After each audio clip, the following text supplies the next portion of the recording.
سلام دوستان عزیز، خوش آمدید به چینل کوکینگ وید بهترین.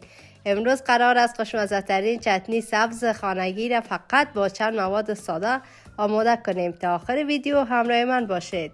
در شروع به نیم دسته گشنیز تازه نیاز داریم. گشنیز را کم خرد میکنیم، داخل میکسر مندازیم. حال 6 عدد مرچ سبز تازه اضافه میکنیم. اگر دوست داشتید چتنی تندتر باشه میتونین مرچ سبز بیشتر اضافه کنید.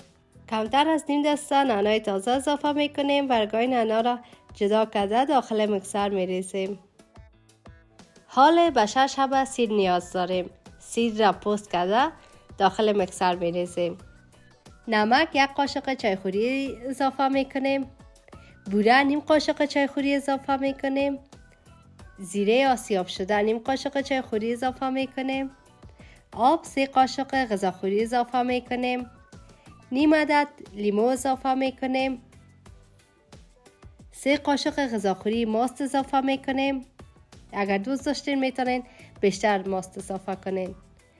سرکه سیب 1 قاشق غذاخوری اضافه میکنیم. اگر سرکه سیب در دسترس نداشتین میتونین 1 عدد آب لیمو اضافه کنین.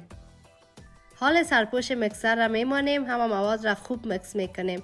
اگر مکسر برقی نداشتین میتونین از مکسر دستی یا ماشین سلاته هم استفاده کنین. دوستای عزیز، حالا چتنی تند و خوش رنگ و خوشمزه ما آماده است.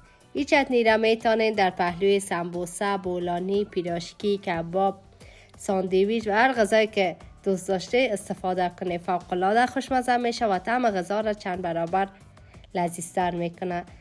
اگر از این ویدیو خوشتان آمد حتما لایک و سابسکرایب کنید. با سابسکرایب کردن هیچ ویدیو غذای خوشمزه را از دست ندهید.